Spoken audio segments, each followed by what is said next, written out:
अंजू उस रात जब वो अपने परिवार के साथ एक शानदार रेस्टोरेंट में डिनर कर रही थी, उसने पहले तो उसे कहा था कि बर्थडे सिर्फ घर पर सादा सा सेलिब्रेशन होगा, लेकिन हकीकत बिल्कुल उलट ही निकली। सबसे बड़ा झटका तब लगा जब डैक्सन ने उसके पापा को किसी और से हंसते बोलते देखा। इतना ही नहीं, वो उसे घर पर वाइन पीने का न्योता भी दे रहे थे। डैक्सन कोने में छिपकर खड़ा रहा। उसका दिल टुकड़ों में बंट चुका था। गुस्सा, दुख और धोखे का एहसास सब एक साथ। उसने देखा कि उसकी जगह कोई और बैठा है, वही गिफ्ट दे रहा है जो उसने खुद प्लान किया था, और सबसे बुरी बात, वो गिफ्ट स्वीकार भी कर लिया गया। उसकी आंखों के सामने एक ऐसा लम्हा बीत रहा था जिसे वो चाहकर भी नजरें नहीं हटा पा रहा था। वो बस चुपचाप खड़ा रहा। दिमाग में एक ही सवाल घूम रहा था, क्या ये सब तब हो रहा था जब मुझे नजरअंदाज किया जा रहा था? वो वापस अपनी रियूनियन टेबल पर तो चला गया, लेकिन अंदर से पूरी तरह टूटा हुआ महसूस कर रहा था। फिर अचानक वो जोर से हंस पड़ा, जैसे अपनी हालत का मजाक उड़ा रहा हो।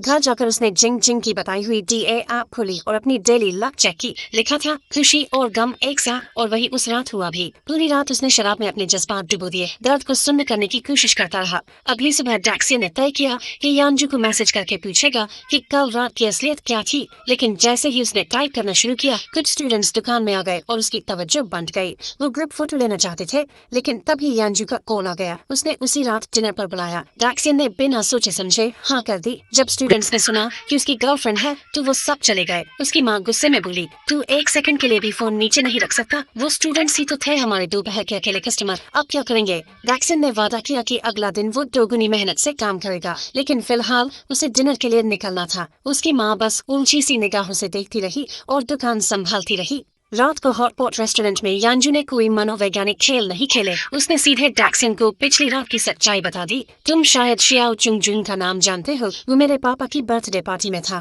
हमने सिर्फ रेस्टोरेंट में डिनर नहीं किया था, बल्कि साथ में ड्रिंक भी की। वाइन पीते वक्त डैक्सन कुछ बोलने ही वाला था कि यांजू ने उसे टोकते हुए कहा, चुंगजुन और मैं बचपन के दोस्त है, मैं उसे सिर्फ एक अच्छा दोस्त मानती हूँ, तुम कुछ गलत मत समझना। डैक्सन ने ऊपर से तो कूल बनते हुए कहा, अरे हाँ, मुझे तुम पर पूरा भरोसा है, लेकिन अंदर ही अंदर तो वो खुशी से डांस कर रहा था, जैसे उसकी लॉटरी लग गई हो। अब जब सब गलतफहमियां दूर हो चुकी थी, दोनों हाथों में हाथ डाले खुशी खुशी सड़कों पर घूम रहे थे। रास्ते में एक नया नाइट क्लब दिखा तो डैक्सन जोश में आकर बोला, चलो अंदर चलते हैं। इत्तेफाक से जिंग जिंग भी अपनी बेस्ट फ्रेंड के साथ उसी क्लब में आई थी, लेकिन उसने डैक्सन को देखा ही नहीं। क्लब का माहौल एकदम चिल था, लेकिन सब गड़बड़ तब हुआ जब यांजू वॉशरूम गई। वहाँ से गुंडा टाइप लड़की मिली जो फॉक्स मास्क लगाए हुए थी और रास्ता रोक कर खड़ी थी।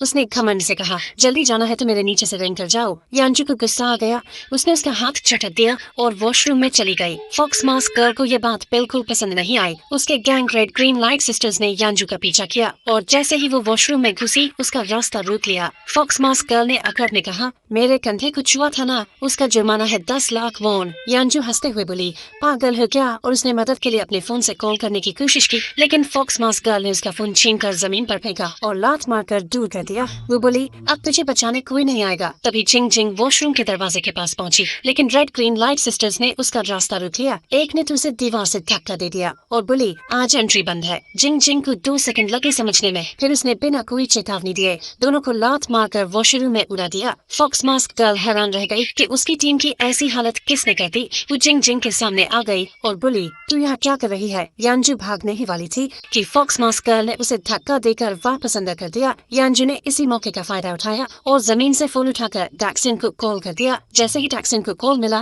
वो बिना 1 सेकंड गंवाए क्लब की तरफ दौड़ पड़ा। उधर फॉक्स मास्क गर्ल ने जिंग जिंग पर हमला करने की कोशिश की, लेकिन जिंग जिंग ने चतुराई से उसका हाथ पकड़कर जोरदार कुहनी मारी और फिर एक दमदार फेंक से उसे हवा में उड़ा दिया। जिंग जिंग जब दरवाजे पर पहुंची, तभी डैक्सन वहां आया और देखा कि कोई उसकी गर्लफ्रेंड यांजू को धमका रहा है। बिना कुछ सोचे उसने जिंग जिंग को धक्का दिया और यांजू की रक्षा करने पहुंच गया। यांजू, तुम ठीक हो? उसने पूछा। जिंग जिंग हैरान थी, तुमने मुझे धक्का क्यों दिया? लेकिन डैक्सन को एहसास ही नहीं हुआ कि जिसे उसने धक्का दिया वो जिंग जिंग ही थी। यांजू ने तुरंत जिंग जिंग पर इल्जाम लगाया, ये भी उन्हीं लोगों के साथ मिली हुई है। बिना किसी सबूत के, बिना जिंग जिंग की बात सुने, डैक्सन ने उस पर भरोसा करना छोड़ दिया और बस एक लाइन बोला, अब अपना ख्याल खुद रखना, और यांजू को लेकर चला गया। जिंग जिंग का दिल पूरी तरह टूट चुका था। बाद में जब डैक्सन यांजू को घर छोड़ने गया तो यांजू बोली, मुझे लगता है जिंग जिंग को स्टोर से निकाल देना चाहिए, वो काम करने लायक नहीं है।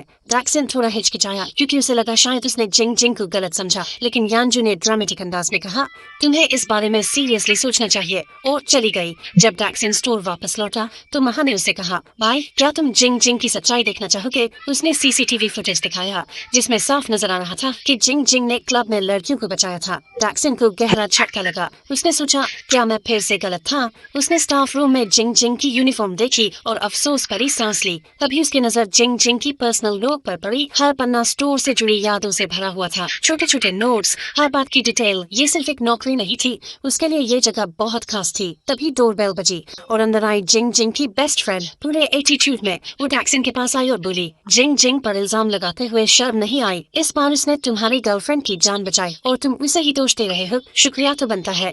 ये सुनते ही डैक्सन पछतावे से भाग गया। उसने देर न करते हुए बाहर निकलकर टैक्सी पकड़ने की कोशिश की, लेकिन या तो सारी टैक्सियां फुल थी या ड्राइवर मना कर रहे थे। वो चिढ़कर बोला, आज किस्मत इतनी खराब क्यों है? और उसी वक्त एक सिनेमा जैसे सीन में जिंग जिंग एक स्कूटर पर वहां से गुजरी, लेकिन डैक्सन ने उसे देखा ही नहीं। ये सब कुछ काफी फिल्मी हो गया था। आखिरकार डैक्सन ने सीधे जाकर जिंग जिंग से मिलने और बाथरूम वाली गलतफहमी के लिए माफी मांगने का फैसला किया। वो चाहता था कि जिंग जिंग उसे माफ कर दे, तो उसने एक अनोखा आइडिया निकाला। अगर तुम गुस्से में हो तो मुझे मार लो। जिंग जिंग ने पूछा, सच में? मुझे पूरी छूट है। डैक्सन ने पूरे कॉन्फिडेंस से कहा, हाँ बिल्कुल। और फिर जो हुआ वो डैक्सन ने सपने में भी नहीं सोचा था। जिंग जिंग ने बिना एक सेकंड गंवाए एक कदम पीछे लिया और ऐसा हाई किक मारा कि डैक्सन सीधा हवा में उड़ गया। पूरे 100 मीटर ऊपर जाकर धड़ाम से जमीन पर गिरा। उधर कन्वीनियंस स्टोर में माहौल बहुत टाइट था। महा ने सुबह कुछ गड़बड़ खा लिया था और बार बार बाथरूम भाग रहा था। कस्टमर लाइन में खड़े थे और काउंटर पर कोई नहीं था। सब चिढ़ने लगे। तभी जैसे कोई फिल्म का सीन हो, जिंग जिंग एकदम परफेक्ट टाइम पर स्टोर में एंट्री मारी। महा ने बिना देर के यूनिफॉर्म उतारी और कहा, अब यह सब तुम्हारे हवाले है, और सीधा बाथरूम की तरफ भाग गया। उसी दिन डैक्सन और उसके परिवार ने स्टोर की सेल्स रिपोर्ट देखी तो सबकी आंखें फाटी की फाटी रह गई। स्टोर की कमाई 3 गुना हो गई थी। सब खुशी से झूम उठे।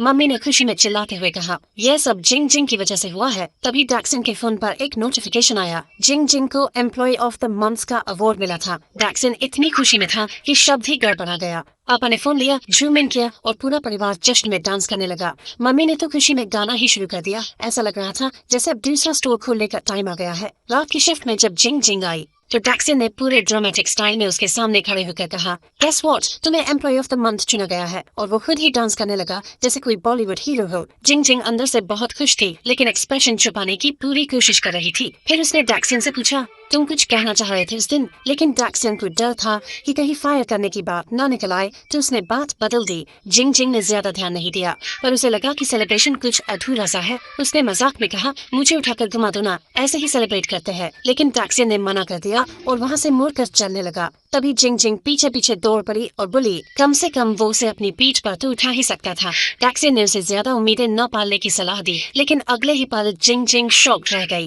डैक्सन ने उसे बड़े प्यार से तैयार किया हुआ फूलों का गुलदस्ता थमा दिया। जिंग जिंग को तो यकीन ही नहीं हुआ। डैक्सन ने उसे फूल दिए, वो भी उसके पसंदीदा पिंक रोजेस। डैक्सन ने कहा कि ये फूल कृतज्ञता और ईमानदारी का प्रतीक है, लेकिन उसे खुद नहीं पता था कि ये फूल प्यार का वादा भी दर्शाते हैं। जिंग जिंग खुशी से झूम उठी और मजाक में कहा कि अगर वो उसे अपनी पीठ पर उठा ले तो मजा दोगुना हो जाएगा। डैक्सन थोड़ा मजबूर सा हो गया और बोला, ठीक है, 3 सेकंड के लिए। लेकिन जिंग जिंग तो बच्चों जैसी हरकतें करने लगी और अपनी जगह से उतरने का नाम ही नहीं लिया। तभी अचानक यांजू कमरे में आ गई और पूरे माहौल में अजीब सी चुप्पी छा गई। डैक्सन जल्दी से बोला कि वो बस थोड़ा सेलिब्रेट कर रहे थे, और जिंग जिंग ने भी हंसते हुए कहा कि सब मजाक था। हैरानी की बात यह थी कि यांजू शांत रही और जिंग जिंग को डिनर पर इनवाइट कर लिया। डैक्सन थोड़ा असहज महसूस कर रहा था, तो उसने बहाना बना दिया कि किसी को दुकान पर रहना जरूरी है। तभी महा भी अचानक वहाँ आ गया। तीनों ने एक दूसरे को देखा और डैक्सन और जिंग जिंग दोनों को उसके मूड का अंदाजा हो गया। यांजू उन्हें एक हाई एंड रेस्टोरेंट ले गई, जहां मैनेजर ने बड़े गर्मजोशी से स्वागत किया,